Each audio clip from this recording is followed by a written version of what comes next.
My lungs burn as I sprint across the slick concrete of the marina, the storm turning everything into a blur of darkness and water. The wind tears at my cheap polyester uniform, still stained with marinara sauce from the dinner shift I abandoned 20 minutes ago. Salt spray mixes with rainwater on my face, and I can taste copper in my mouth from pushing too hard, too fast. I shouldn't be here. Every rational part of my brain screams that this is suicide. But Ethan's voice on the phone keeps replaying in my head. The terror. The way he choked on the words, "They're making me plant a bomb," before someone ripped the phone away. My little brother, 20 years old and drowning in gambling debts he'll never escape. The private docks stretch before me like a fortress. Security lights cut through sheets of diagonal rain, illuminating a convoy of black vehicles arranged in perfect formation. Men in dark suits move with military precision, their umbrellas creating a canopy over a single figure walking toward the largest yacht I've ever seen, the Sovereign. White and chrome, 3 stories of obscene wealth floating in the churning water. And Anthony Bellini is about to board it. I've never seen him in person before tonight. Only grainy photos Ethan showed me once, hands shaking, explaining who owned his debt now. The photos didn't capture this.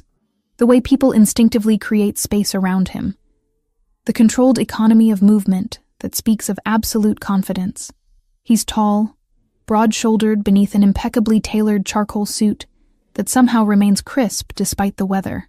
Dark hair swept back from a face that could belong to a Renaissance sculpture. Sharp cheekbones, strong jaw, and eyes so dark they look black from this distance. No scars, no visible weapons. He doesn't need them. Everything about him radiates cold, lethal control. I watch as he reaches the gangway, one polished shoe touching the metal ramp. Lightning splits the sky, illuminating the yacht's name in gold lettering. Now or never. I break into a dead run, cutting across the security perimeter. A guard turns, surprise registering on his face a split second too late. I use momentum and desperation, slamming my shoulder into his center mass. He's bigger, stronger, but I catch him off balance. He stumbles, and I'm past him. "Stop her!"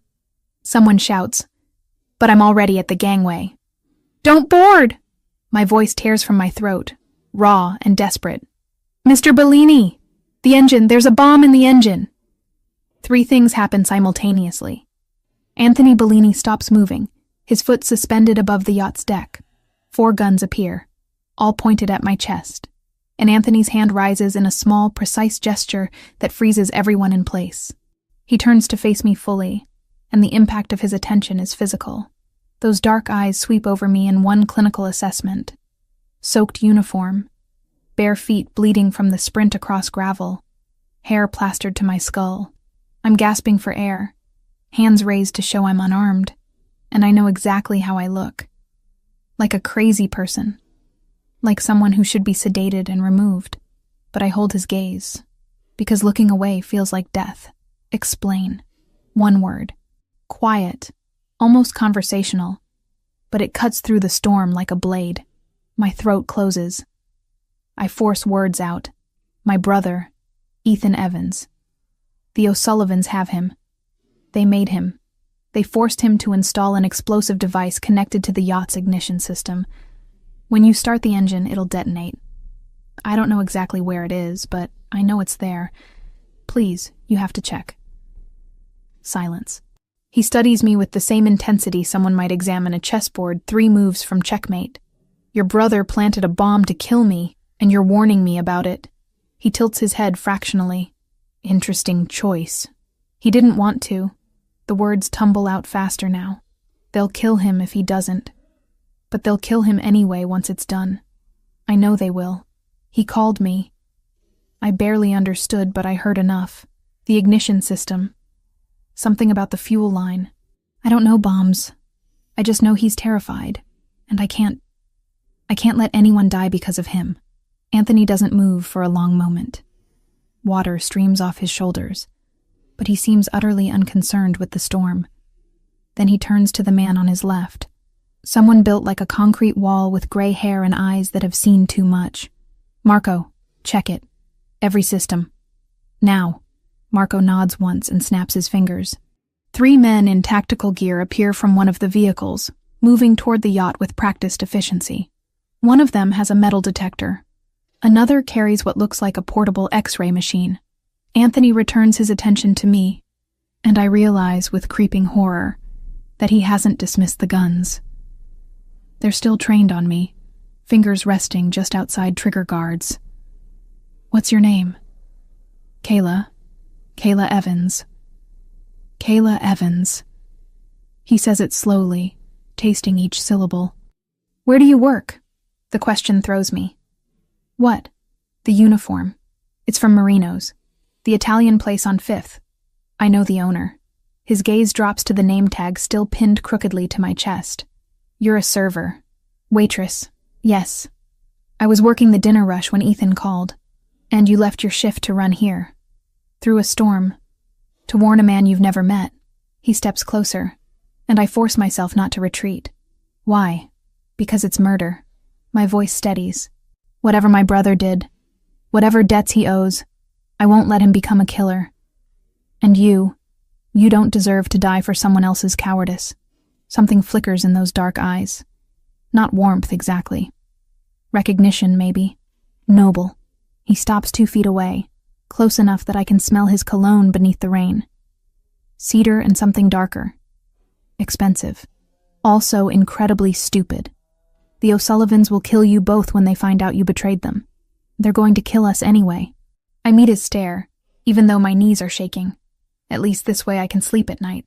Assuming you live to see night again. Before I can respond, Marco reappears on the gangway, his expression grim. He's carrying something small and metallic, wires dangling from it like electronic intestines. Found it. C4, professionally installed, rigged to the starter motor exactly like she said. Another 30 seconds and... He doesn't finish. Doesn't need to. Anthony's jaw tightens infinitesimally, the only sign of emotion I've seen. When he speaks, his voice is colder than the wind cutting across the marina. "Where is your brother now?" "I don't know. They took him somewhere after he made the call. He didn't say where. He couldn't. They were listening. What vehicle does he drive?" "He doesn't have a car. He takes the bus. Or he did before." I trail off. "Before he owed Declan O'Sullivan money he can't pay." Anthony finishes. He pulls out a phone, sleek and black, and touches the screen without looking at it. "Get me a location on Ethan Evans. 20 years old, last known address Queens. Cross-reference with known O'Sullivan properties." He ends the call and returns the phone to his pocket in one smooth motion. The efficiency is terrifying. "Mr. Bellini, please, whatever happens to me, Ethan didn't mean..." "Be quiet. It's not harsh. Just absolute." I close my mouth. "You saved my life tonight, Kayla Evans. Whether you meant to or not, whether it was for your brother's soul or your own conscience, you saved my life. That creates a debt. I don't want money." "I know. That's why you interest me." He studies me again, and this time there's calculation behind the assessment. "The O'Sullivans will come for both of you. Tonight, tomorrow, next week. They'll find you, and they'll make examples. Public ones." Ice crystallizes in my stomach. "I know. Then you understand your options are limited." He gestures, and suddenly there are hands on my arms. Not painful, but unmovable. "Marco, take her to the car. Keep her secure but comfortable. And find the brother. Bring him to the estate." Panic flares. "Wait, what are you..." "Saving your life. Again." Anthony turns away, dismissing me. "You gave me information I needed. Now I'll give you something you need. Protection. At least until we resolve this situation with Declan." "I don't understand." He pauses at the gangway, looking back over his shoulder. The yacht rocks gently behind him, a monument to wealth and power that almost became his tomb. When he speaks, there's something almost amused in his tone. "You will. Marco, make sure she doesn't do anything else heroically stupid tonight. I have a phone call to make." Then he's moving again, striding toward the lead vehicle instead of the yacht. The men around him shift formation automatically, creating a protective barrier. I'm guided, not dragged, toward a different car.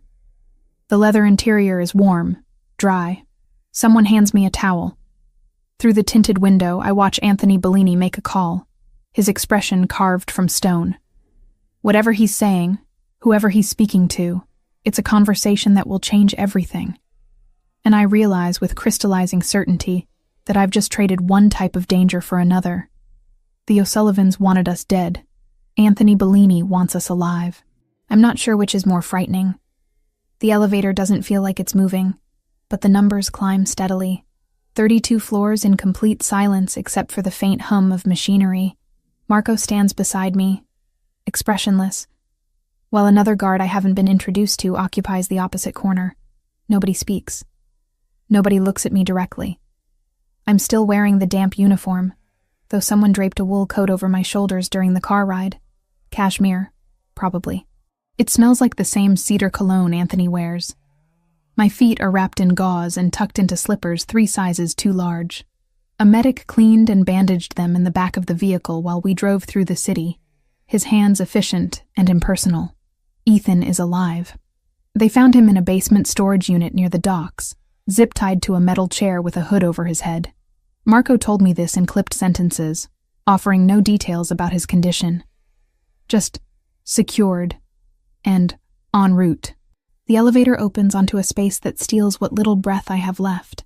Floor-to-ceiling windows wrap around 3 walls, revealing the city sprawled below like a carpet of lights. The storm has passed, leaving only wisps of clouds trailing across the moon. The office itself is all dark wood and leather, modern but substantial. A desk that looks carved from a single piece of mahogany dominates one end. Bookshelves line the interior wall, filled with volumes that appear actually read rather than decorative. Anthony Bellini stands at the window, hands clasped behind his back, still wearing the suit from the marina. He must have changed somewhere because there's no trace of rain on the fabric. His reflection in the glass watches us enter. Sit. He doesn't turn around. Marco guides me to one of 2 leather chairs facing the desk. I sink into it, my body finally registering exhaustion now that the adrenaline is fading. My hands won't stop shaking, so I tuck them under my thighs. Would you like something to drink? Anthony's voice is measured, almost polite. Water. Please. Marco moves to a sidebar and returns with a crystal glass filled with ice water. I accept it with both hands and drain half in one pull. The cold grounds me, sharp and real. Anthony finally turns from the window, moving to the bar himself. He pours 2 fingers of amber liquid into a tumbler, neat, and then leans against the desk rather than sitting behind it. The casual posture somehow makes him more intimidating. Not less, like a predator confident enough to relax before the kill. Tell me about your brother. It's not a request. I set the glass on the small table beside my chair, careful not to leave a ring. Ethan, 20 years old. He's studying, or he was studying, computer science at community college. Smart kid. Too smart for his own good sometimes. Smart people don't rack up $30,000 in gambling debts before they're old enough to legally drink. The number hits like a fist. 30,000. I knew it was bad, but hearing the actual figure makes the room tilt. He didn't tell me how much. He didn't tell you a lot of things, I imagine. Anthony takes a slow sip of his drink. The O'Sullivans run a poker room in the basement of a restaurant in Queens. High stakes, no limits, and they extend credit to anyone stupid enough to ask. Your brother asked, repeatedly. He's not a bad person. My voice sounds defensive even to my own ears. I didn't say he was. I said he was stupid. There's a difference. Anthony's dark eyes fix on me with unnerving focus. But you're not stupid, are you, Kayla Evans? You knew exactly what you were risking tonight. You understood that warning me meant signing your own death warrant, and you did it anyway. I couldn't let him murder someone. The words come out flat. I couldn't live with that. Why not? The question is genuine curiosity. People die every day. Most of them for reasons far less compelling than debt collection. What makes one stranger's life worth sacrificing your own? I don't have a good answer. Or rather, I have an answer that sounds naive when spoken aloud. Because someone has to draw a line somewhere. My mother used to say that choosing to do nothing is still a choice. I chose to do something. Your mother. He sets down his drink with deliberate care. She died when you were 17. Cancer. You dropped out of your senior year to care for her, then went back and finished a year late. No college. You've been working service jobs ever since, supporting both yourself and partially supporting Ethan through school. The clinical recitation of my life makes my skin crawl. You had me investigated, already. I had you investigated before Marco finished checking the yacht. I know what you ate for breakfast 3 days ago. I know you're 2 months behind on rent. I know you walked out of a shift tonight without telling your manager, which means you're probably fired. He picks up his drink again, swirling the liquid. I know everything I need to know about you. The question is whether you're smart enough to understand what that means. It means you're dangerous. My pulse hammers in my throat, but I force myself to maintain eye contact. It means you have resources and reach that I can't comprehend. And it means you're deciding right now what to do with 2 people who've complicated your life. Close. The corner of his mouth lifts a fraction. I've already decided what to do with you. I'm waiting for your brother to arrive so I can decide what to do with him. Before I can respond, the elevator chimes. The doors open, and 2 men enter, half dragging a third between them.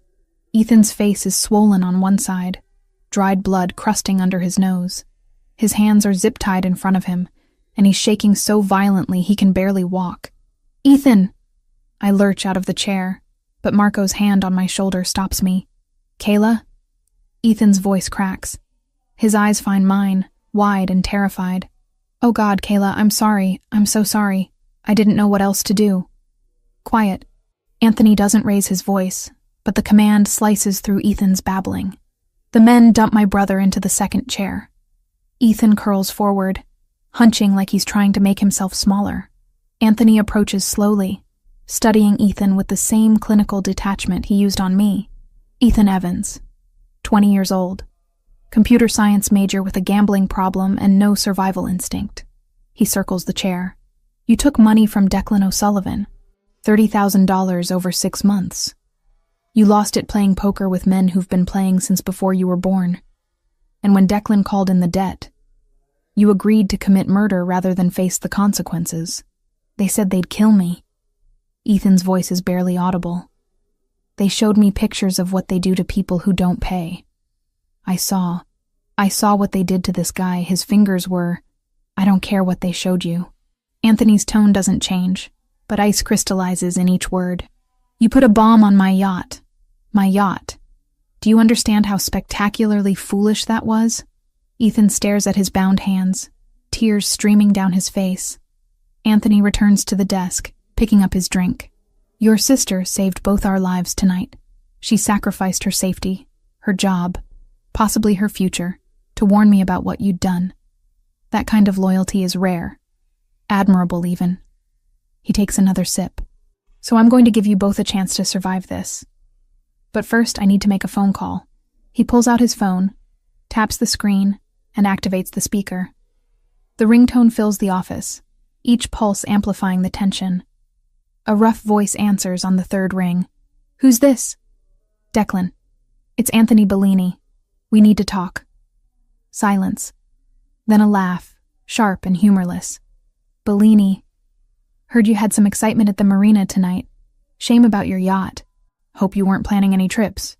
Anthony's expression doesn't change. The yacht is fine. The bomb was found and disarmed. Your asset failed. The silence stretches longer this time. When Declan speaks again, the amusement is gone. I don't know what you're talking about. Of course you don't. Just like you don't know Ethan Evans. And you didn't threaten to kill him unless he planted explosives on my property. Anthony's voice remains conversational, almost friendly. But since we're pretending, let me explain something. The Evans siblings are under my protection now. Their debt to you has been purchased by me, along with any claims you might have on their lives or services. You can't just... I already did. The money will be transferred to your account within the hour. $30,000, plus interest at your usual rate. Consider it a business transaction. He pauses, letting the words sink in.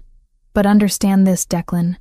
If you or anyone associated with you approaches either Kayla or Ethan Evans, if you so much as look in their direction, I will consider it a declaration of war against my family. And we both know how that ends. You're starting a war over 2 nobodies? Declan's voice rises. Over some punk kid and his waitress sister? I'm preventing a war by establishing clear boundaries. The Evanses belong to me now. Touching them means touching me. I trust I'm being clear. Another pause. I can hear breathing on the other end, harsh and angry. Finally, Crystal. Excellent. Enjoy your evening, Declan. Anthony ends the call and pockets the phone in one smooth motion. He finishes his drink, sets the empty glass on the desk, and turns his full attention to me and Ethan. Here's how this works. You both live on my property. You both work for me. Kayla, you'll manage household operations. Ethan, you'll assist my security team with technical systems. You'll have rooms, meals, everything you need. But you don't leave without permission. You don't contact anyone from your old lives. You exist within my protection until I decide the threat has passed. How long? My voice sounds steadier than I feel. Until I'm satisfied that your debt has been paid. Not the money, understand. Loyalty, trust, proof that saving my life tonight wasn't a calculated move to gain favor, but genuine character. He crosses his arms. Refuse, and you're both free to walk out that door. I'll have Marco drive you anywhere in the city. Of course, Declan will know within an hour, and you'll be dead by morning. But the choice is yours. Ethan looks at me desperate. I can see the question in his eyes. The plea for me to fix this like I've fixed everything else in his life. But this time, there's no fixing. Only surviving. We accept. The words come out firm. Final. Anthony nods once. Marco, show them to their rooms. Make sure they have everything they need. As Marco cuts Ethan's zip ties and helps him stand, Anthony catches my arm. His grip is light but unmovable. When I meet his eyes, there's something unreadable in them. Your brother made a mistake that should have cost him his life. You made a choice that earned you mine. Don't confuse the two. Then he releases me, and I follow Marco toward the elevator, Ethan stumbling beside me. As the doors close, I catch one last glimpse of Anthony Bellini standing alone in his office, silhouetted against the city lights. We're not prisoners exactly, but we're not free either. We're something else entirely, something I don't have a name for yet. 7 days in the Bellini mansion, and I've learned that luxury doesn't mean peace. It means thicker walls to contain the violence, better locks to keep threats outside, and surveillance cameras disguised as decorative molding. The room they gave me is larger than my entire Queen's apartment. King-sized bed with sheets that feel like water, a private bathroom with heated marble floors, and a walk-in closet someone filled with clothes in my exact size. Jeans, blouses, practical shoes. Nothing extravagant, but everything fits perfectly. I don't want to think about how they got my measurements. Ethan's room is down the hall. I've seen him twice. Once at breakfast the second day, where he couldn't meet my eyes and pushed eggs around his plate until Marco appeared and took him away. The second time was yesterday evening, when I heard him laughing from somewhere in the depths of the house. Actually laughing. The sound was so unexpected I followed it to the garage, where I found him elbow-deep in the engine of a vintage Alfa Romeo, while a man I later learned was Vincent, head of security, explained torque ratios. My brother looked focused, engaged, less like someone awaiting execution and more like someone learning a trade. I left before he noticed me watching. The mansion operates on schedules I'm still decoding.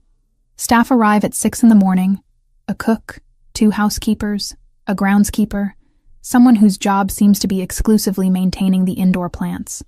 They work in efficient silence, completing tasks and departing by early afternoon. Anthony himself is a ghost. I've heard him twice, voice carrying from behind closed doors, speaking in rapid Italian that my high school classes can't parse. But I haven't seen him since that first night in his office, which is why I'm surprised when I realize the household management is chaos. It starts when I wake early on the 4th morning and wander downstairs looking for coffee. The kitchen is restaurant grade, all stainless steel and commercial appliances, but the pantry is a disaster. Canned goods mixed with dry goods, no organization by type or date. I find 3 opened bags of flour, 2 of them growing weevils. The refrigerator is worse. Expired milk, produce rotting in the drawers, takeout containers dating back weeks. The cook, an older Italian woman named Rosa, arrives to find me wrist deep in the cleanup, Garbage bags piled around me. Signorina, no, you don't need to. She rushes forward, distressed. When did you last do inventory? I ask, not unkindly. Her face flushes. I cook what Mr. Bellini requests. The ordering, the stocking, that's not my responsibility. Whose responsibility is it? She spreads her hands, helpless. It was Maria's job, but she left 3 months ago. No one replaced her. 3 months of accumulating disorder. I think of Anthony Bellini's pristine office, the perfect tailoring of his suits, the precision in his movements. This chaos would drive him insane if he knew about it. Maybe he doesn't. Maybe the household staff is invisible to him, a machine that's supposed to run itself. I'll handle it, I tell Rosa.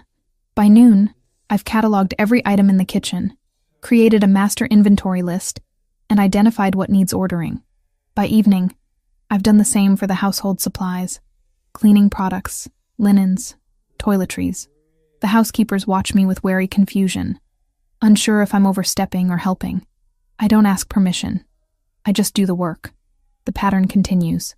I discover the staff schedules overlap inefficiently, leaving gaps where no one's available, and redundancies where 3 people are doing one person's job.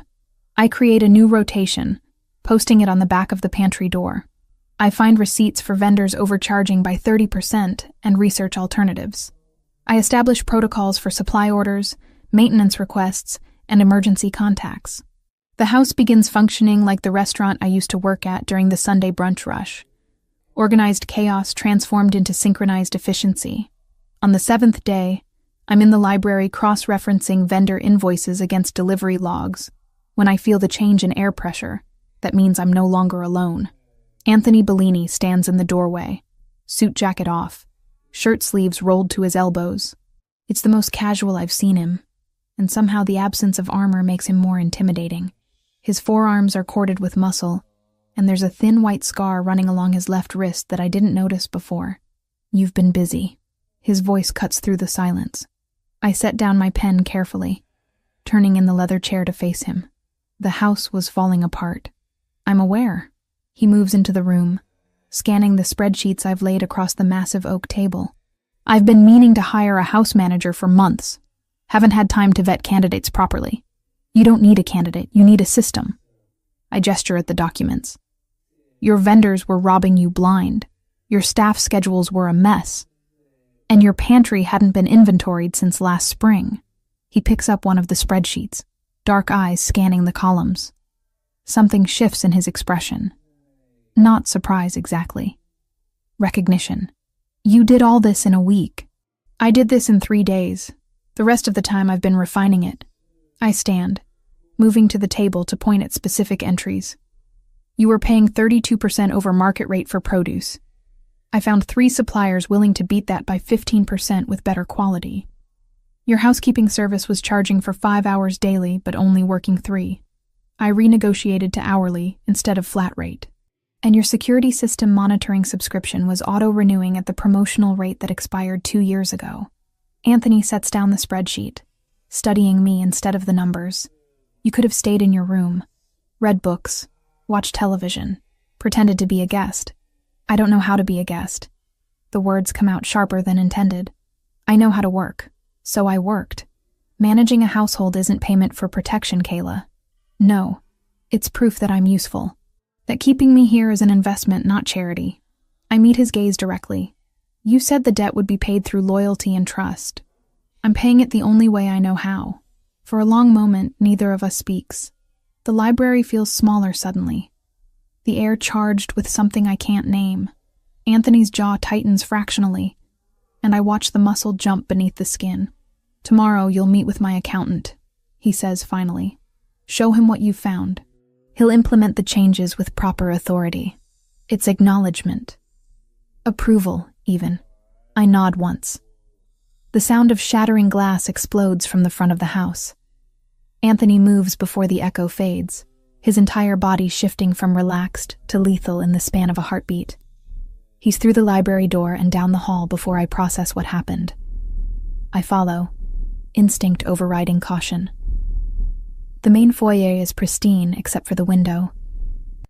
One of the tall leaded glass panels that frame the entrance is destroyed, fragments scattered across marble tile.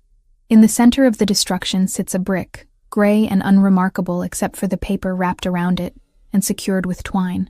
Marco appears from nowhere, gun drawn, barking orders into a radio. 2 other security personnel materialize, sweeping the perimeter. Anthony stands perfectly still, staring at the brick with an expression I recognize from the marina. Cold, calculating fury. He crouches, picking up the brick with careful hands. The paper unrolls as he removes the twine. Even from 10 feet away, I can read the message scrawled in black marker. Bought the debt, not the grudge. Watch your back, Bellini. Sweep the grounds, Anthony says quietly. Check all cameras for the past hour. Find who did this. Marco holsters his weapon. They're sending a message, testing boundaries. They violated my home. Each word is precisely enunciated, devoid of inflection. That's not a test. That's a declaration. His eyes find mine across the foyer, and something in his expression makes my stomach drop. Not fear directed at me. Fear for me. Take her to the safe room, he tells Marco. I don't need... now. The word is absolute. Final. Marco's hand on my elbow is gentle but unyielding. He guides me toward a section of wall that slides open to reveal a reinforced door with a biometric lock. The room beyond is windowless, furnished with monitors showing every angle of the property. Wait here, Marco says. Don't open this door for anyone except Mr. Bellini or myself. Understood? I nod numbly. The door seals with a hydraulic hiss, and I'm alone with the screens and my racing thoughts. The O'Sullivans aren't backing down. They took Anthony's money but kept the threat. And now they've proven they can reach past his defenses, get close enough to damage property. Close enough to hurt the people inside. Close enough to hurt me. I watch the monitors as security fans across the grounds, methodical and professional. I watch Anthony in the foyer, still holding the brick, his jaw set in a way that promises retribution. I watch Ethan being escorted from the garage to another secure location, his face pale but composed. We thought accepting Anthony's protection meant safety, but all it did was paint targets on our backs in a war we don't understand and can't fight. 20 minutes pass before the safe room door opens. Anthony enters alone, and the space immediately feels smaller. He doesn't speak, just stands with his back against the wall, arms crossed. They didn't find anyone, I say, not a question. Professional throw. Calculated trajectory to avoid cameras. They were gone before the glass hit the floor. His voice is flat. Declan wants me to know he's watching, that buying your debt didn't buy your safety. So what happens now? Anthony's dark eyes fix on mine with uncomfortable intensity. Now I make a choice. I can send you away. Different city, new identities, enough money to start over. You'd be free of me and free of Declan. 50-50 chance you survive 6 months before someone tracks you down. Or you stay here, closer than before, under constant protection, until I eliminate the threat permanently. He pushes off the wall, closing the distance between us.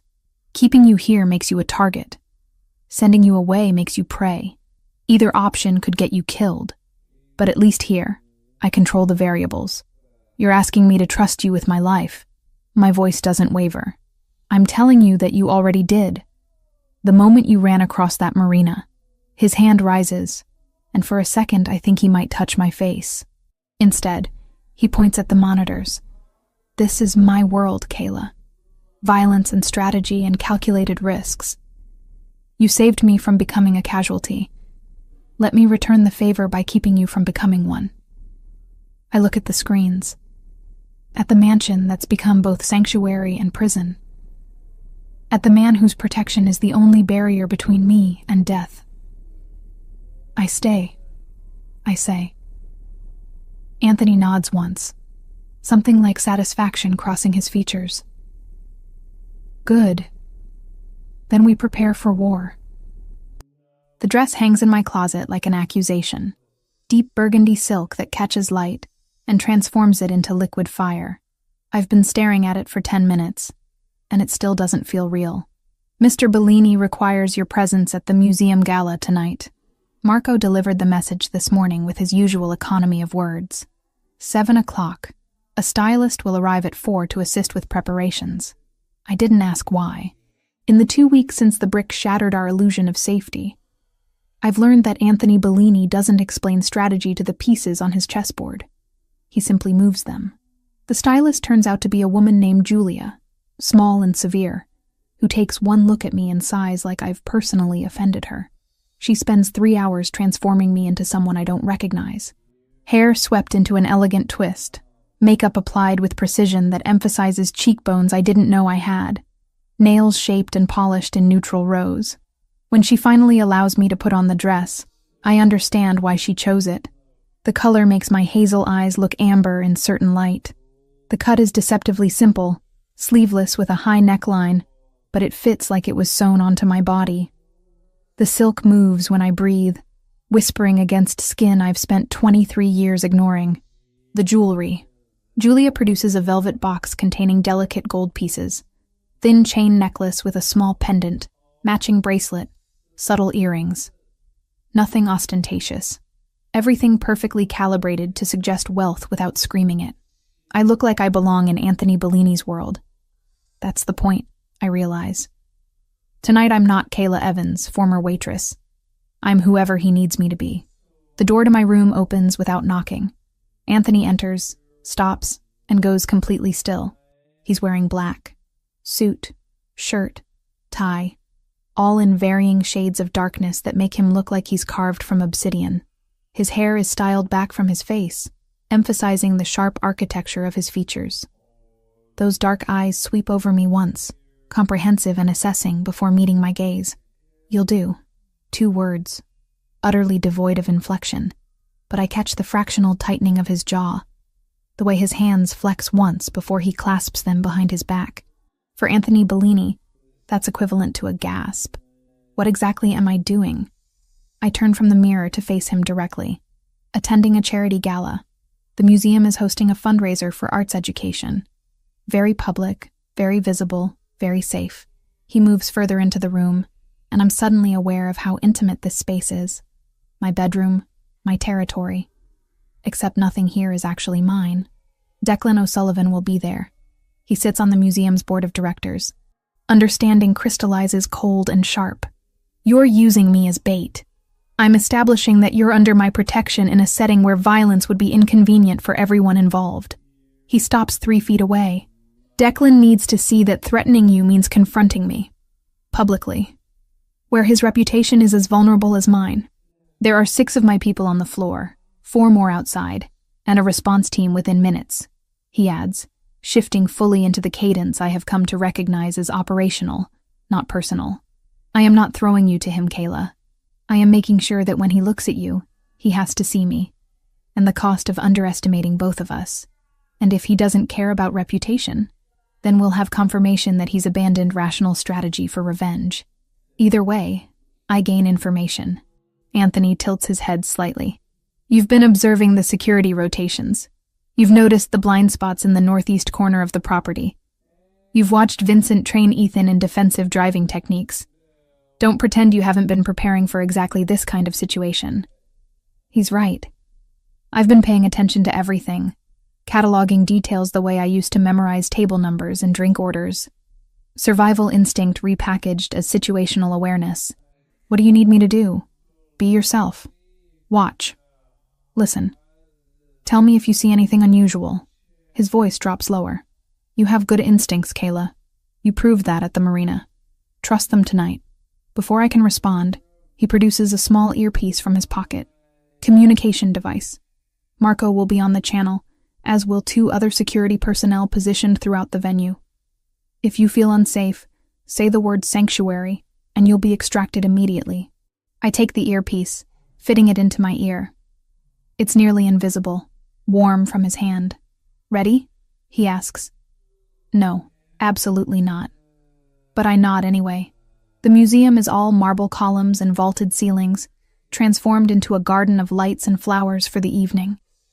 Hundreds of guests circulate through galleries temporarily cleared of art, replacing paintings with people wearing clothing that costs more than most cars. A string quartet plays something classical and forgettable. Waiters move like ghosts. offering champagne and hors d'oeuvres with practiced invisibility. I recognize that invisibility. I used to be one of them. Anthony's hand settles at the small of my back as we enter. Not possessive, but present, guiding me through introductions to people whose names I immediately forget. Museum directors, city officials, other men in expensive suits who shake Anthony's hand with careful respect. Their wives and dates assess me with varying degrees of curiosity and dismissal. "Anthony, darling." A woman in emerald green intercepts us, air kissing near Anthony's cheeks without making contact. "So glad you could make it." "And who is this lovely creature?" "Kayla Evans." "Kayla, this is Margaret Hartwell, the museum's primary benefactor." I shake her hand, matching her pressure exactly. "Beautiful event, Mrs. Hartwell. Please call me Margaret.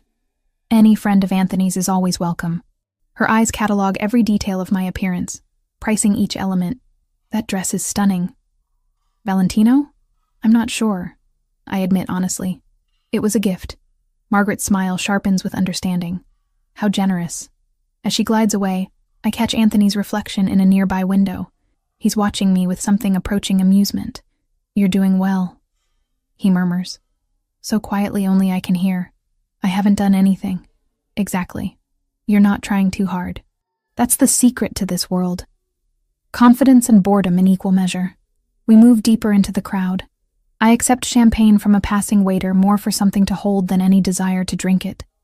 The bubbles tickle my nose, and I take a tiny sip, letting the cold liquid ground me in the moment. That's when I see him.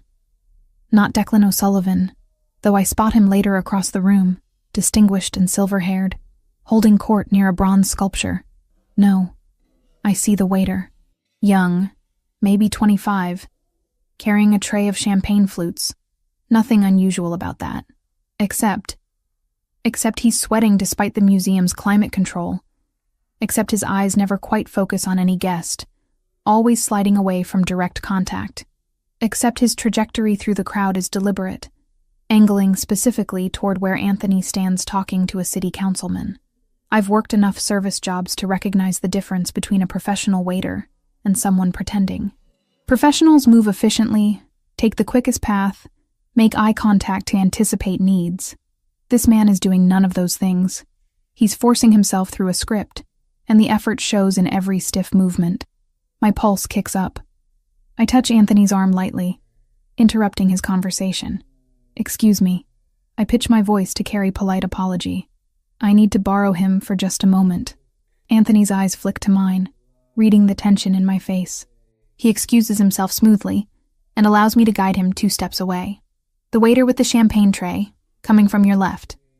Don't look directly at him. I keep my voice low, casual, like we're discussing the art on the walls. "Describe him." "Mid-20s, dark hair, white jacket, black tie, carrying 8 flutes, moving toward you." He's nervous, wrong kind of nervous, and he keeps checking his watch like he's on a schedule. Anthony's jaw tightens microscopically. "Marco." "Northwest corner, waiter with champagne." "Flag him." The response through the earpiece is immediate. "Copy." The waiter is 10 feet away now. 8 feet. He's going to walk directly past us, offer the tray, and whatever is in those glasses will end up in Anthony's hand. I don't think. I just move. My heel catches on absolutely nothing, and I stumble forward with a small cry of surprise. My hand shoots out for balance, connecting with the waiter's elbow. The tray tilts. 8 champagne flutes tumble in slow motion, crystal shattering against marble in a cascade of glass and golden liquid. "Oh God, I'm so sorry," I gasp, loud enough for nearby guests to turn and stare. "I don't know what happened. The waiter's face goes white, then gray. His eyes dart to the exit, to Anthony. Back to the exit. Fight or flight wore across his features. He chooses flight. He drops the tray completely and bolts, pushing through startled guests. Marco materializes from the crowd, moving to intercept, but the waiter has a head start and desperation on his side. He crashes through a service door and disappears. Anthony's hand catches my waist, steadying me against him. His other hand rises to cup my elbow. the picture of concern for anyone watching, but his voice, low and private against my ear, carries something else entirely. Good eyes, Kayla. The words send electricity down my spine. Not praise exactly. Recognition. Acknowledgement that I saw something his trained security missed. That my instincts were correct. That I just prevented whatever poison or drug was in those glasses from reaching him. Are you all right? He doesn't move away. And neither do I. We're pressed together in a way that looks protective from the outside, but feels like something else entirely. Heat radiates from him through the thin silk of my dress. I'm fine. Just clumsy. My voice sounds breathless. You've never been clumsy a day in your life. His thumb traces small circles against my waist. Whether conscious or unconscious, I can't tell. Marco. Status? Lost him in the parking structure. Sweeping now. Vehicle descriptions being collected. Anthony's expression doesn't change, but I feel the tension coiling through his body. Secure the perimeter. I want to know who he is by midnight. Guests are beginning to lose interest in the disturbance. Conversations resuming at normal volume. A museum staff member appears with a dustpan, efficiently clearing the broken glass. We should leave. I say quietly. No. Anthony's hand slides from my waist to the small of my back, anchoring me. We stay exactly as long as planned. Leaving early shows fear. We don't give Declan that satisfaction. So we stay. We circulate through galleries, admiring paintings I don't see and sculpture I don't process. Anthony introduces me to more people whose names evaporate the moment they're spoken. But through it all, his hand never leaves the small of my back. That constant pressure, warm and possessive, tethering me to him. And across the room, Declan O'Sullivan watches us with eyes like chips of ice, his expression revealing nothing but his stillness, revealing everything. The message has been sent and received. I'm Anthony Bellini's now, in whatever capacity that means. And tonight, in a room full of witnesses, I proved I'm more than decorative protection. I'm an asset. The question is whether that makes me safer or just paints the target brighter. The bunker smells like filtered air and expensive electronics. 20 feet below the mansion's foundation, surrounded by reinforced concrete and steel, it feels less like a safe room and more like a war room. Banks of monitors display every angle of the property in high definition. 3 desks hold computers running surveillance software, communications equipment, and what looks like tactical planning maps of the city. Anthony strips off his suit jacket the moment the hydraulic door seals behind us, draping it over a chair with uncharacteristic carelessness.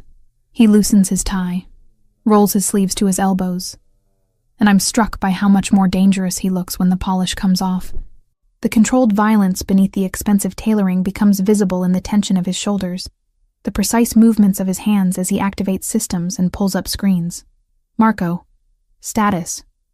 His voice echoes slightly in the confined space. The response through the speakers is immediate. Perimeter secure. Thermal imaging shows no hostiles within 500 yards. Drone surveillance active. The waiter's vehicle was abandoned 3 blocks from the museum. Stolen plates, wiped clean. We're running facial recognition, but he knew how to avoid the cameras. Keep me updated every 15 minutes. Anthony cuts the connection and turns to the center desk, where surveillance photos are spread in overlapping layers. Faces, locations, timestamps. A map of Declan O'Sullivan's known world. I'm still wearing the burgundy dress, the silk feeling absurd in this utilitarian space. I slip off the heels, the cold floor shocking against my bare feet. The physical discomfort helps me focus. You should sit. Anthony doesn't look up from the photos, but he gestures toward a leather chair designed for long shifts monitoring screens. I've been sitting for 3 hours at that gala, smiling at people who think I'm your latest acquisition. I move to the desk instead, standing across from him. Tell me what we're looking for. His eyes lift, dark and assessing. For a moment I think he'll dismiss me, send me to sit quietly while he works. Instead, he slides half the photos toward me. Declan's operation is cellular.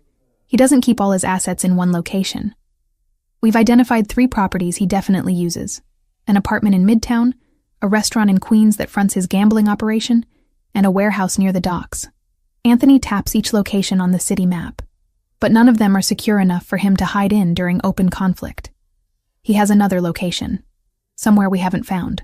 I pick up the photos one by one, studying faces and buildings. Men in various states of alertness, some clearly guards, others just associates. Streetscapes that could be anywhere in the 5 boroughs. And buildings. So many buildings. You've been surveilling him for weeks. Not a question. Months, since before you warned me about the yacht. Anthony's jaw tightens. I knew Declan was escalating towards something. I just didn't know what until your brother gave him the opportunity. These are all recent? I gesture at the surveillance photos. Last 2 weeks, since the brick through my window. He leans over the desk, bracing his weight on his palms. The overhead light throws shadows across his face, emphasizing the sharp angles. He's careful. Never goes to the same place twice in a row. Never follows a pattern. But he has to sleep somewhere. Eat somewhere. Plan somewhere. I spread the photos wider, looking for connections. My years waitressing taught me to recognize patterns in chaos, to track multiple tables and predict which customer would need their check before they asked. This is similar. Different scale, lethal consequences, but the same fundamental skill, observation. This one. I pull a photo from the stack. An old industrial building, red brick darkened by decades of grime. The windows are boarded, graffiti covers the lower walls, and a rusted chain-link fence surrounds the property. Where is this? Anthony glances at it. Red Hook. Old fish cannery. Been abandoned for 15 years. We checked it. Structurally unsound. First floor flooded from storm damage. Not viable as a base. I turn the photo, studying the details. The fence, the padlock securing the gate, and there, barely visible in the grainy image, a small detail that sends recognition shooting through my memory. The padlock is new. I point to it. Everything else is corroded, rusted, falling apart. But that padlock is maybe 6 months old. Heavy-duty commercial grade. Anthony moves around the desk, standing close enough that I can feel body heat radiating through his shirt. He takes the photo, examining it more carefully. Could be squatters securing their territory. But his voice carries doubt now. Could be. I meet his eyes. Or it could be someone who wants people to think the building is worthless while they use the parts that aren't flooded. The basement level would be below the water table. If the first floor is flooded, the basement isn't. The certainty in my voice surprises me. I know that building. Ethan used to hide there when he ditched school. He'd take the subway to Red Hook, break in through the fence, and spend hours in what he called the cave. I thought he meant some ground-level storage room. But if the first floor is flooded now, and he was going there 3 years ago, understanding flashes across Anthony's face. The basement is sealed. Concrete sump system, probably built when they were processing fish and needed refrigeration below grade. The flooding is on the main level, but the foundation stays dry. Ethan said nobody ever checked it because from outside it looks destroyed. Perfect place to hide if you want to be overlooked. Anthony sets the photo down carefully, his hands flattening against the desk. He's silent for a long moment, processing the information. When he looks at me, there's something different in his expression. Not gratitude, exactly. Respect. Urban intelligence. His voice is quiet. You know the city the way my security team never will. They see threats and assets. You see details. The kind that come from actually living here, scraping by, paying attention because your survival depended on it. I'm not doing anything special, just remembering. Memory is a weapon, Kayla. One of the most dangerous. He's closer now. Close enough that I have to tilt my head slightly to maintain eye contact. You've given me what 3 weeks of professional surveillance couldn't. A location worth investigating. It might be nothing. Just an old building where my brother used to smoke weed and avoid algebra. Or it's exactly where Declan thinks he's invisible. Anthony's hand rises, and this time he doesn't stop himself. His fingers brush my jaw, tilting my face toward the light. You're wasted serving tables. You're wasted organizing my house. That mind should be doing more. The touch sends electricity across my skin. I should step back. Maintain professional distance. Remember that I'm here because of debt and necessity, not choice. But I don't move. Neither does he. What are you doing? My voice comes out softer than intended, reconsidering several assumptions. His thumb traces along my cheekbone, feather-light. I thought keeping you close was about protection, making sure the O'Sullivans couldn't use you against me. But it's become something else. What? Partnership.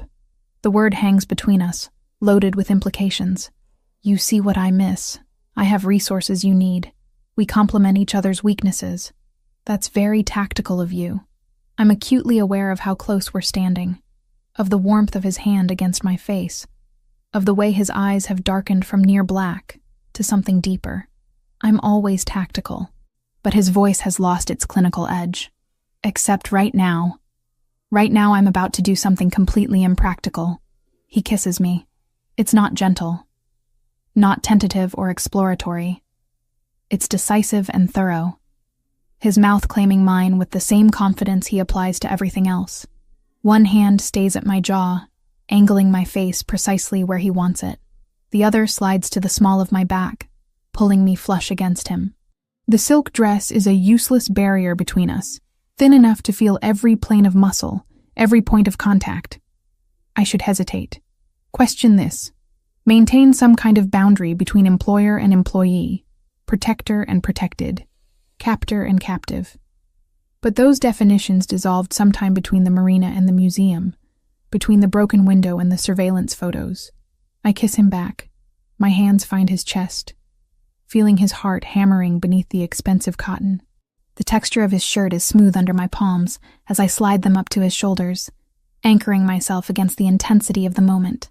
He tastes like the whiskey he drank while studying the photos, dark and rich, with an underlying complexity I don't have words for. When we break apart, both breathing harder than tactical planning requires, his forehead rests against mine.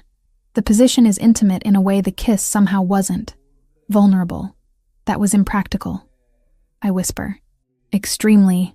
His hand is still at my back, keeping me close. Also, inevitable. Is this another strategy? Keep me invested in your survival by making it personal? Do you think I'm that calculating? But there's no heat in the question. Just genuine curiosity. I pull back enough to see his face properly. I think you're exactly that calculating. It's what makes you dangerous. What I don't know is whether you're calculating with me, or if I'm the one variable you haven't figured out how to control. The corner of his mouth lifts. Not quite a smile, but close. You terrify me, Kayla Evans. You have from the moment you ran across that marina. Anyone crazy enough to throw themselves between me and death isn't controllable. You're chaos disguised as competence, and you're drawn to that, helplessly. He kisses me again, softer this time but no less intense. His hands frame my face like I'm something precious rather than problematic. When we separate, his voice is rough. Stay here tonight, in the bunker, until Marco confirms the property is secure and we've verified no immediate threats. There's only one bed. I gesture to the corner where a narrow military-style cot sits against the wall. I'm aware. I'm not asking you to share it. I'm asking you to be somewhere I know you're safe while I plan our next move. He steps back, creating space between us with visible effort. Declan escalated tonight. He tried to poison me in a room full of witnesses. That's desperation, not strategy. Which means he's more dangerous now than he was yesterday. The shift from intimate to tactical is jarring, but I understand the necessity. We're in the middle of something that could get us both killed. Personal feelings, whatever they are, have to wait until the immediate threat is neutralized. What happens tomorrow? I ask. Tomorrow we investigate the cannery. Carefully, with backup and contingency plans. He returns to the desk, pulling up building schematics on one of the computers. If Declan is using that location, we'll find evidence. And if we find evidence, we'll have a target. I watch him work, his focus absolute, and understand that this is who Anthony Bellini really is. Not the man in the expensive suits conducting business in marble offices. This. Strategy and violence and protection wrapped in ruthless efficiency. And somehow, impossibly, I've become part of his inner circle. Not as property or obligation, but as something more complex and considerably more dangerous. The question isn't whether I can survive in his world anymore. It's whether I want to leave it if given the choice. Red Hook at 3 a.m. is a study in abandonment. Warehouses hunker against the water like sleeping beasts, windows dark or shattered, loading docks empty of everything except rust and shadows. The air smells like brine and diesel fuel, sharp enough to sting my nostrils even through the filtered ventilation of the tactical van. I'm surrounded by screens. 6 monitors arranged in a semicircle, each displaying different camera feeds from the operation. Thermal imaging, night vision, standard spectrum, and drone footage from 200 feet above the cannery. Marco sits to my left, his hands moving across keyboards with practiced efficiency. Vincent is on my right, coordinating communications with the ground team through a headset. And I'm supposed to be their extra set of eyes. The spotter. The one who notices what trained professionals might miss because I'm not trained to ignore the unimportant details. Bravo team in position. Vincent's voice is barely above a murmur, but it carries weight. Alpha team holding at the southeast corner. Romeo 1 confirms visual on entrance. Romeo 1 is Ethan. My 20-year-old brother is sitting in an armored vehicle 50 yards from a building that might contain a dozen armed men, serving as the initial observation post. Anthony decided 3 days ago that Ethan's redemption required proving he could function under pressure without collapsing. So far, my brother's voice through the comms has been steady. He is not alone in there. 2 of Anthony's operators sit within arm's reach, and there is an extraction route mapped down to the minute. Anthony might be ruthless, but he does not waste assets, especially not ones I care about. I've got movement in the northeast window, 2nd floor. Looks like someone just passed by with a flashlight. Ethan's words are measured, careful. Confirming signs of occupation. Copy that, Romeo 1. Anthony's voice cuts through the channel, calm and absolute. Alpha team, advance to position 2. Weapons hold unless I give the word. I watch the thermal display as 4 figures move across the screen in perfect formation. Anthony leads, with Marco's second-in-command flanking him. 2 more specialists cover their advance, moving between cover points with military precision. They're ghosts in the darkness, visible only through the heat signatures blooming white against the blue cold background. My job is to watch everything. Not just the team, but the environment, the building, the approaches, looking for patterns or anomalies that might indicate trap or ambush. Kayla. Marco's voice pulls my attention to the center screen. Thermal imaging on the main floor. Tell me what you see. I lean forward, studying the display. The flooded first floor shows as dark blue, cold water filling most of the space. But there are variations in temperature. Patches of slightly warmer water near support columns, and something else. A heat signature near the far wall, roughly man-sized but stationary. Could be a person holding position, I say slowly. Or could be residual heat from machinery. Hard to tell without movement. Good. Keep watching it. If it moves, I want to know immediately. The operation unfolds in careful increments. Alpha team reaches the exterior wall. Someone produces a fiber optic camera, feeding it through a crack in the boarded window. The feed appears on my screens, showing the interior of the cannery in grainy green night vision. Empty. Or apparently empty. Just water reflecting the camera light, support beams rising like ribs from the flood, and debris floating in gentle currents. Basement access should be on the western wall. Anthony's voice is barely audible, but the microphones pick it up. We're moving to the service entrance. I switch my focus to the drone feed, watching from above as the team circles the building. The service entrance is a metal door set into the foundation, accessible via a short concrete stairwell below ground level. It's dry, which confirms the basement level is above the water table despite the flooding on the main floor. Doors secured with a chain. Recent. One of Anthony's team members reports. Industrial grade. Someone's definitely using this. Cut it. Anthony's response is immediate. Quiet as possible. The sound of bolt cutters working metal comes through clearly despite attempts at stealth.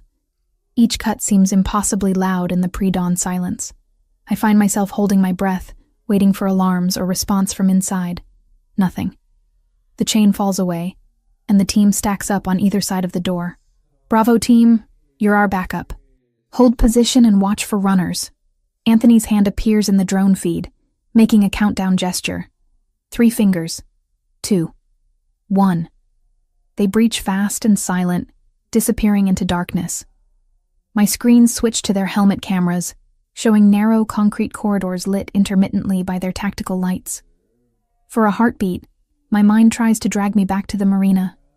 The rain, the salt, the taste of copper and panic in my mouth as I ran toward a bomb I barely understood. Now I am not running blindly into danger. I am seated in a van miles away, watching other people move through harm because I told them where to go. The basement is exactly as I imagined from Ethan's descriptions. Low ceilings, industrial pipes running overhead, rooms branching off the main passage, and signs of recent occupation everywhere. A camping stove, sleeping bags, empty food containers. This isn't a squat. It's a planned hiding place maintained for extended use. Clear left. Clear right. Main corridor clear, advancing to secondary junction. The voices overlap, calm and professional. I watch 3 different camera angles simultaneously, trying to build a mental map of the layout. The team moves like water, flowing around obstacles, covering angles with practiced efficiency. That's when I notice the thermal anomaly. On the overhead view, the building's heat map shows the team as bright white signatures moving through blue cold corridors. But there's something else. 2 smaller signatures in the ventilation system running along the ceiling, moving parallel to the team's advance but slightly ahead. Wait. My voice cuts across the channel, sharper than intended. Anthony, stop! The team freezes instantly. Total discipline. Total trust that my warning has merit. What do you have? His voice carries no doubt, only readiness. I zoom the thermal display, tracking the signatures in the ductwork. They're definitely human-sized, definitely moving with purpose toward a junction point ahead of where the team stopped. Thermal imaging shows 2 hostiles in the ventilation ducts. Eastern passage, approximately 15 feet ahead of your current position. I keep my voice steady, clinical, mimicking Marco's earlier tone. They're moving to flank you. Looks like they're heading for the junction where the main corridor splits. Ventilation access points? Anthony directs the question to his team. Multiple ceiling grates, standard commercial size. Someone confirms. I watch the signatures creeping forward. They're going to drop down behind the team, or attack from above when they reach the junction. Classic ambush positioning. They're almost in position. I can hear my heartbeat in my ears. 20 seconds until they reach the intercept point. Copy. Anthony's response is glacier calm. Alpha 2 and 3, suppressed weapons on the ceiling. Wait for my mark. Alpha 4, watch our 6. Nobody moves until I give the word. The team shifts formation. 2 operators aim upward at specific grate positions. The others create a defensive perimeter. Through the helmet cameras, I watch them wait, utterly still, while the thermal signatures above them creep into position. 5 seconds.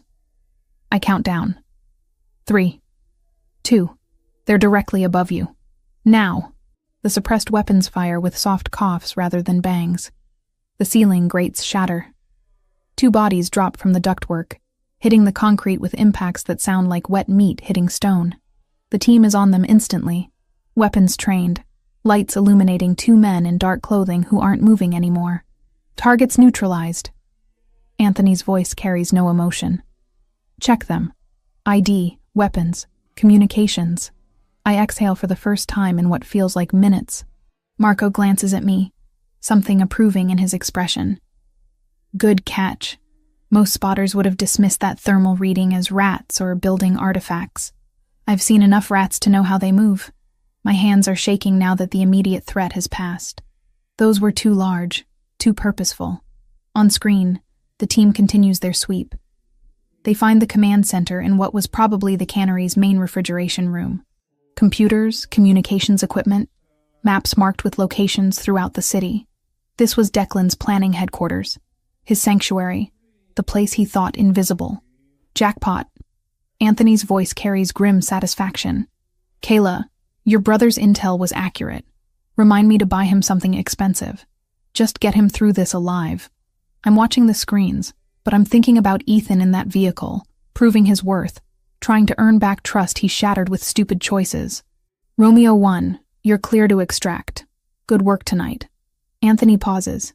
All teams, we're retrieving everything we can carry. I want this location stripped in 10 minutes. Bravo team, bring the van to the service entrance.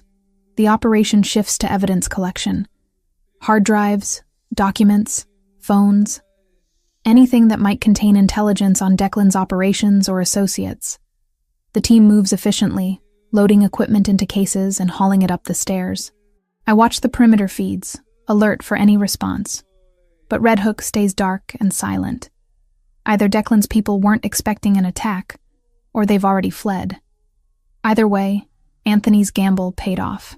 Package secure. We're moving out. Anthony reappears in the drone feed, the last one out of the basement. He pauses at the door, looking back at the building that almost served as his tomb. Then he's moving again, climbing into the tactical vehicle that will bring him back to the command van. Back to me. When the van door opens 10 minutes later, Anthony enters still wearing tactical gear, a vest over his black shirt, holster visible at his hip. His face is smudged with dust, his hair disrupted from the helmet. He's never looked more dangerous or more alive. His eyes find mine across the equipment. Your information. Your observation. We couldn't have done this without you. I just watch screens. But the protest sounds weak even to me. You saw what we missed. That's worth more than 6 more guns. He moves to the monitor bank, studying the replayed footage of the thermal detection. Those men in the ducts would have killed at least 2 of my people before we neutralized them. You saved lives tonight, Kayla. The weight of it settles over me. Not just abstract strategy anymore. Actual lives.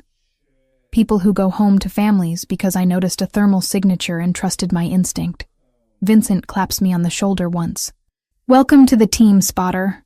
Marco nods agreement.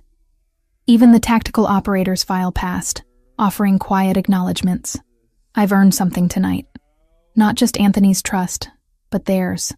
As the van pulls away from Red Hook, heading back to the mansion through empty pre-dawn streets, Anthony sits beside me. Our shoulders touch in the confined space. His hand finds mine in the darkness between seats, squeezing once. The message is clear. We work.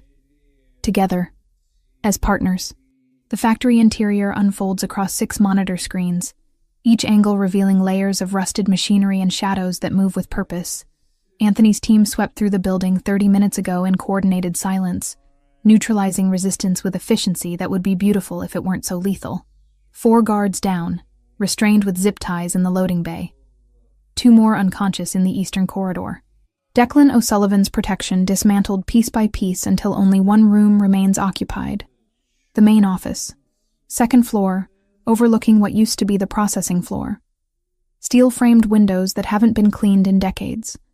A desk that's somehow both decrepit and functional, covered in papers and technology that doesn't belong in this monument to industrial decay. And Declan O'Sullivan himself, trapped like the predator he is, suddenly realizing he's become prey. Alpha 1 entering final room. Anthony's voice through my headset is steady, clinical. The helmet camera feed shows his gloved hand pushing open the office door, weapon raised in a 2-handed grip that speaks of training far beyond what most civilians ever see. Declan stands behind the desk, hands visible but tense. He's older than his surveillance photos suggested. Silver hair disheveled, expensive shirt torn at the shoulder. Blood stains his left sleeve, though whether from injury or transfer from one of his fallen guards, I can't determine from this angle. Bellini, Declan's voice carries through the audio feed, rough with pain or rage or both. Took you long enough to find me. You made it interesting. Anthony doesn't lower his weapon. The camera view stays locked on Declan's center mass, professional and unwavering. But you were sloppy at the end. Desperate people make mistakes. I watch 3 monitors simultaneously. The main feed from Anthony's helmet, the tactical view from Marco, who's covering the door from the corridor, and the thermal imaging that shows the 2 of them as bright signatures against the cold building, alone in that room while the rest of the team secures the perimeter. Desperate. Declan laughs, sharp and bitter. I'm not the one who started a war over a waitress and her idiot brother. The words land like calculated strikes. I feel Marco glance at me in the van's close quarters, gauging my reaction. I keep my expression neutral, eyes on the screens, even as something cold and angry coils in my chest. You started this war when you put a bomb on my yacht. Anthony's voice doesn't change temperature. Everything after was just consequences finding their natural conclusion. Because of her. Declan emphasizes each word, leaning forward despite the weapon pointed at him. Because some blonde nobody stumbled into your life and turned you soft. The Anthony Bellini I knew 10 years ago would have killed them both the moment they became inconvenient. But now? Now you're playing house with civilians, pretending domesticity doesn't make you weak. The camera doesn't waver. Anthony's breathing stays controlled, measured. But I catch the fractional tightening of his finger near the trigger guard, a tell so small most people would miss it. I don't miss it. You're projecting. Anthony takes one step forward, closing distance by calculated inches. You lost control of your territory, lost respect from your own people, lost the discipline that kept you alive this long. And now, you're trying to justify your failures by blaming my choices. Convenient psychology, Declan. Also incorrect. You think she makes you stronger. Declan's hands shift slightly, one dropping toward his hip in a gesture that might be unconscious adjustment, or might be something else. She's a liability, a target. Every enemy you have will use her against you, and you'll die protecting someone who isn't worth the cost. Through the monitor, I watch Anthony's posture settle into something colder, more final. When he speaks, his voice drops to a register I've only heard once before, in that office 30 floors above the city when he declared war on Declan's operations. You're right about one thing. She is worth dying for. But you'll never understand why. Because men like you don't comprehend loyalty that isn't purchased or coerced. You can't imagine someone choosing to stand beside you instead of behind you. The helmet camera captures Declan's expression, shifting, fear beginning to erode bravado. His weight transfers backward, shoulders hunching in preparation for flight or surrender. We're done here. Anthony's weapon stays trained on center mass. Turn around, hands behind your head. Marco's going to restrain you, and then we're going to have a very long conversation about your operations, your associates, and exactly how we dismantle what's left of your organization. Declan's hands rise slowly, palms visible. His face cycles through calculations, searching for any remaining option. He turns gradually, presenting his back to Anthony, fingers interlacing behind his skull in the universal gesture of surrender. Every instinct I've developed over 3 weeks of watching operations and learning tactical patterns screams wrong. The surrender is too smooth, too practiced. Declan's breathing changes, shallow and quick, like someone preparing for explosive movement, and his right knee bends slightly, weight shifting to his left leg in a way that has nothing to do with casual balance. Anthony. I lean forward, hand covering the microphone to prevent feedback. Watch his legs. Something's wrong with how he's standing. On screen, Anthony's weapon doesn't move, but his head tilts fractionally. Acknowledgement without words. Marco appears in the doorway, moving to approach Declan's exposed back. The tactical protocol is clean. One person maintains weapon control, while another performs the restraint. Standard practice, safe practice. Except Declan's right hand twitches. The movement is minute, barely perceptible, but it's there. A conscious abort of larger motion, like someone reconsidering their next move. And his ankle flexes in a way that emphasizes something solid pressing against the inside of his pant leg. I've served enough cops and security personnel to recognize an ankle holster. Weapon on his right ankle. My voice cuts through the channel, sharp and urgent. Inside right leg, ankle holster. Time fractures into slow motion.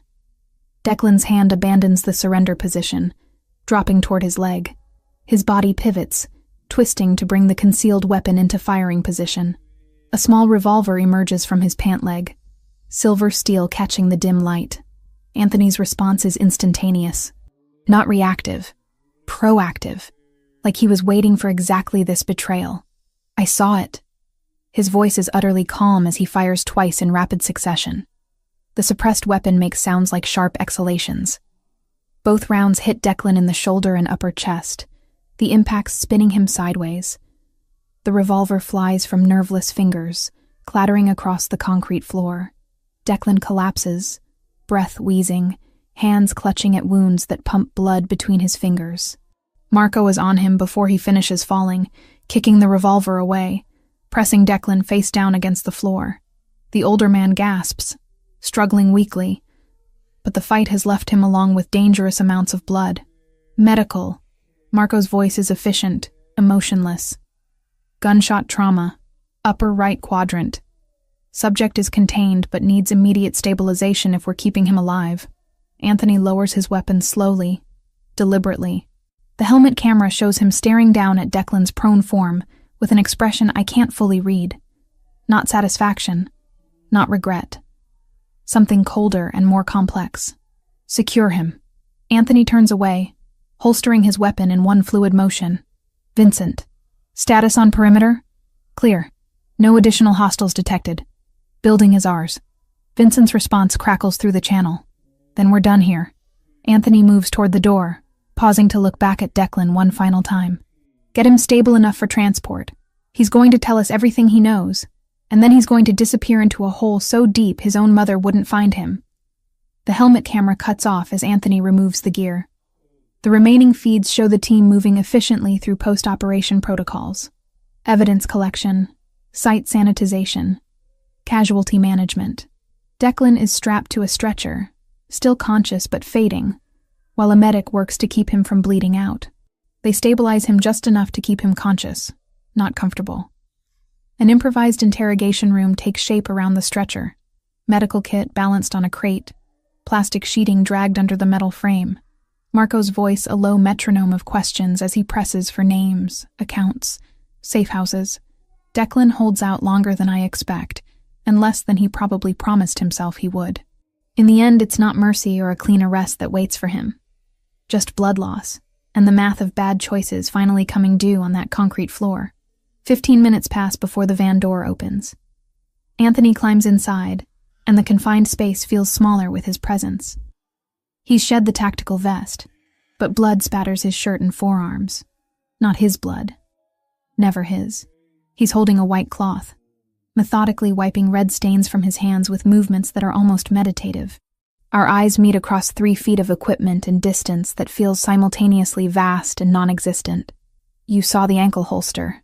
His voice carries no question, just statement. I saw how he was standing, the way his weight shifted wrong for a real surrender. I don't look away from the blood on his hands, the evidence of violence he committed without hesitation. I thought you needed warning. I had already clocked the weapon before we entered the room. Thermal imaging showed a heat signature inconsistent with body temperature on his ankle. Anthony finishes cleaning his right hand, moving to the left with the same careful attention. But when you confirmed what I suspected, it gave me certainty. No second guessing. No hesitation that could have cost Marco his life. So you didn't need me. The words come out flatter than intended. Anthony sets down the cloth, his hands clean now, and closes the distance between us. In the van's cramped interior, that means he's close enough that I can smell gunpowder residue beneath his cologne, can see the gold flecks in his dark eyes that I never noticed before. I've never needed anyone. Need implies weakness, dependency, vulnerability. His hand rises, fingertips tracing the line of my jaw. But partnership isn't about need. It's about multiplication. You double my effectiveness. I double yours. Together we see angles neither of us would catch alone. That's very rational. My pulse kicks up despite the clinical language. I'm always rational, but his thumb brushes across my lower lip, and there's nothing rational about the heat in his gaze. Except when it comes to you. You make me reconsider strategies I've used for 15 years. You make me question whether survival is sufficient, or if there's something beyond it worth building. Outside, the team is loading equipment, closing down the operation. Inside this small space, we're suspended in a moment that feels separate from the violence and strategy and blood that defines Anthony's world. Declan was right about one thing. I forced the words out, needing to address the elephant crushing the air between us. I am a liability. A vulnerability you didn't have before I ran across that marina. Yes, he doesn't deny it. Doesn't soften the truth. You're the weapon my enemies will try to use against me. The pressure point they'll exploit. Every tactical assessment says I should eliminate the vulnerability, send you so far away that leverage becomes impossible. My stomach drops. Are you? No. The word is absolute. because they're operating on incomplete information. They see vulnerability. I see asset. They see weakness. I see the person who identified a bomb, organized my household, spotted thermal signatures my professionals missed, and just saved one of my best operators' lives by trusting her instincts. His forehead rests against mine, the gesture intimate in a way that transcends the physical. We're partners now, Kayla Evans, in strategy and protection and whatever else this becomes. Declan is neutralized. His organization will collapse within days. And when the dust settles, you and I are going to decide what we're building in the space where threats used to be. I should question this. Demand clarity about exactly what partnership means in Anthony Bellini's world. But his lips find mine, and the kiss tastes like promises written in blood and certainty forged in fire. And I realize I already made my choice weeks ago. Everything after is just learning to live with the consequences. The Mediterranean sun turns the water into hammered gold, each wave crest catching light and throwing it back toward a sky so blue it almost hurts to look at directly. The Sovereign cuts through the sea with the quiet confidence of engineering perfection. Its engines a distant purr beneath the deck where I stand, documents spread across the teak table in front of me. 1 year. 12 months since Declan O'Sullivan bled out in that factory office. His organization dismantled piece by piece until nothing remained except cautionary tales whispered in rooms where men make dangerous decisions. 12 months since I stopped being Kayla Evans, waitress and survivor, and became something else entirely. Partner, strategist. The woman who stands beside Anthony Bellini instead of behind him. My phone vibrates against the table, Ethan's name flashing across the screen. I pick it up, scanning his message with practiced efficiency. Got my midterm grades back. 2 A's and a B+. Professor Reeves says I should consider graduate programs. Can you believe that? Me, in grad school. Also, I'm seeing someone. Her name's Claire. She's in my algorithms class. I think you'd like her. Miss you. Don't let Anthony work you too hard. I type back quickly. Proud of you. Send pictures of Claire. And Anthony knows better than to overwork me. I run his schedule now, remember? The truth of that sits comfortable in my chest. The Bellini Foundation operates out of offices in Manhattan and Rome, funding educational programs and small business grants throughout immigrant communities.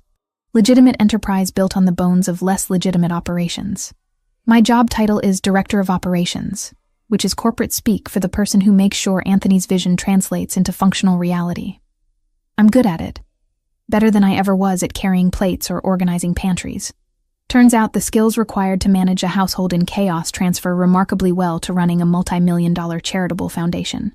The documents in front of me detail next quarter's grant applications. 73 requests, each one representing someone trying to climb out of circumstances that once would have buried them. I've already narrowed the list to 25 finalists, cross-referenced against need and viability, and potential for sustainable impact. Anthony will approve whichever ones I recommend. Not because he's delegating blindly, but because over the past year, he's learned that my judgment in this arena exceeds his own. I understand struggle in ways his privileged upbringing never taught him. I see potential where he sees risk. We balance each other. Always have, from that first night in the rain.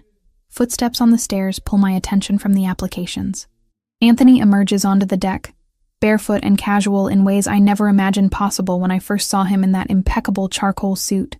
Linen pants and a white shirt unbuttoned at the collar, sleeves rolled to his elbows. His hair is slightly disheveled from the wind, and there's color in his face from days spent away from office fluorescence. He looks younger than 33. Looks happy, if I'm honest, though he'd probably object to the word. Working. He states it without question, moving to stand behind my chair. His hands settle on my shoulders, thumbs pressing into muscles tight from hours hunched over paperwork. You're supposed to be on vacation. This is vacation. I'm reviewing grants on a yacht in the Mediterranean instead of in a Manhattan office. I lean back into his touch, feeling tension dissolve under expert pressure. Besides, you were on a conference call until 20 minutes ago. Neither of us knows how to stop working. True. His hands move from my shoulders to my arms, sliding down to encircle my waist. He pulls me back against his chest, chin resting on top of my head. But I'm trying to learn. For you. The vulnerability in those two words still catches me off guard sometimes. Anthony Bellini doesn't do vulnerability as a general rule. But with me, in private moments like this, he lets the armor drop enough that I glimpse the man beneath the careful construction. Ethan got his grades. I tilt my head back to look up at him. 2 A's and a B+. He's thinking about graduate school. Something soft crosses Anthony's expression. Pride, maybe.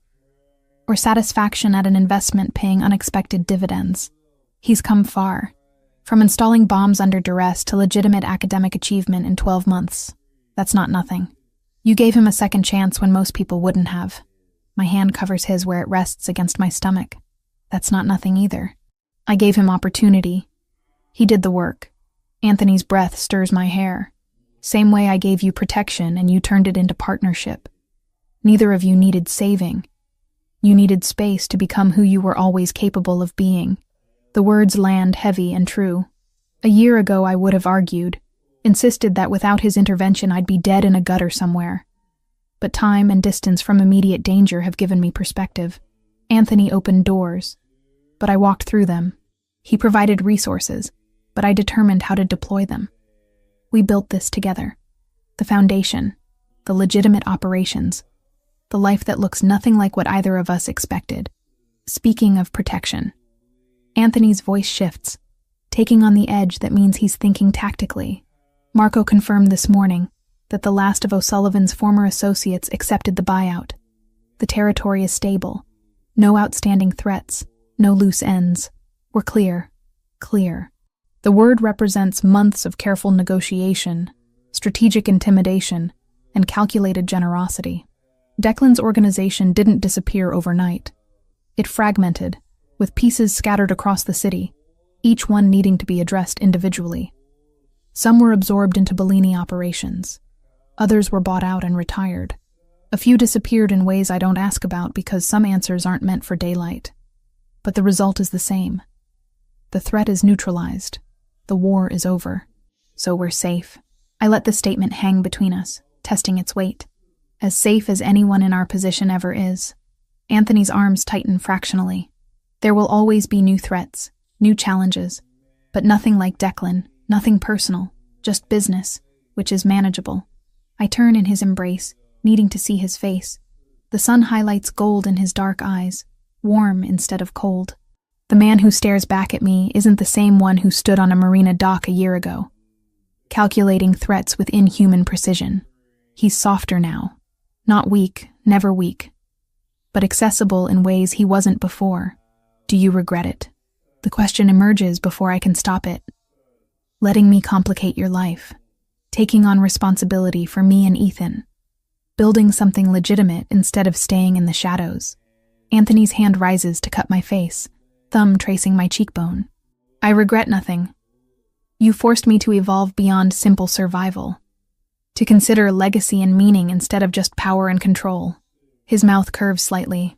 Also, you're the best thing that's ever happened to me, though I'll deny saying that if you tell anyone. Your secret's safe, but I'm grinning now, unable to maintain composure against his rare admission. He kisses me then, slow and thorough, tasting like espresso and the peppermint he keeps in his pocket. When we break apart, both breathing heavier than the temperature requires, his expression has shifted to something I recognize. Determination. Purpose. I keep thinking about that night. The storm. You running across the dock barefoot, warning me about the bomb. His hands frame my face, holding me in place. I almost died on this yacht. Would have, if not for you. Almost. I emphasize the word. But you didn't. We didn't. No, we survived. And then we did more than survive. He releases my face, reaching into his pocket, which brings me to something I've been planning for approximately 6 months and 3 days.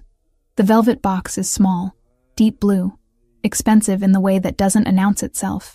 He opens it with hands that don't shake, revealing a ring that stops my breath in my chest. Not a diamond.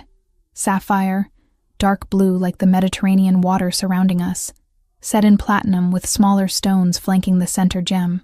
It's elegant and understated and absolutely perfect. Kayla Evans.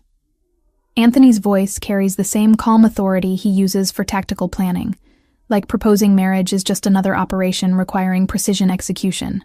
I'm not going to perform some elaborate romantic gesture. We're past that. You know who I am. You know what my world requires. You've proven you can not just survive in it, but thrive. He pauses. And for the first time since I've known him, Anthony Bellini looks uncertain, vulnerable. I'm asking you to make it permanent. Legal partnership in addition to practical partnership. Build something that outlasts both of us. Be my wife, my ally, my equal in everything we create going forward. The ring catches sunlight, throwing prismatic colors across the deck. I should consider this carefully. Weigh implications and consequences. Think about what marrying into the Bellini family means legally and strategically and practically. But I don't need time. I've been making this decision for 12 months, one day at a time, one choice at a time. Every morning I woke up in his house. Every strategy session, where our minds synchronized. Every moment of danger navigated together. Yes, the word comes out steady, certain. Absolutely yes. Relief transforms his expression, followed by something fiercer. He slides the ring onto my finger with practiced smoothness, like he's rehearsed the motion. It fits perfectly because of course it does. Anthony Bellini doesn't execute plans without accounting for every variable. This isn't payment for saving my life. His thumb traces the ring on my hand. It's not obligation or strategy or convenience. It's recognition that I function better with you than without you.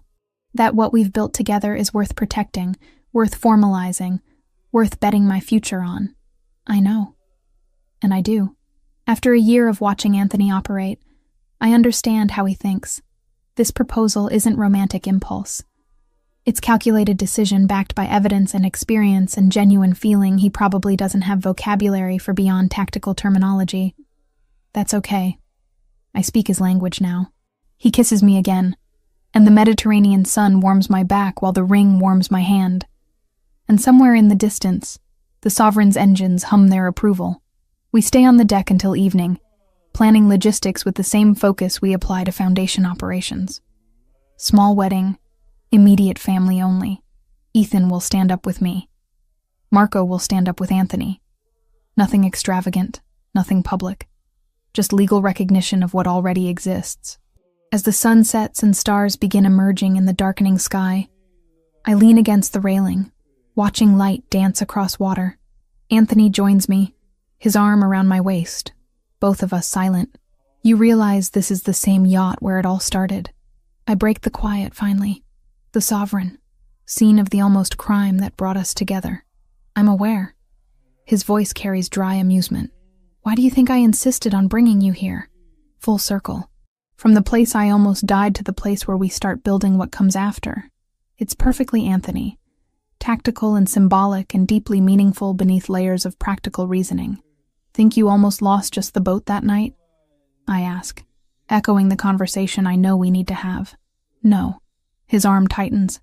I almost lost considerably more than that. I almost lost the possibility of this. Of you. Of everything that's followed.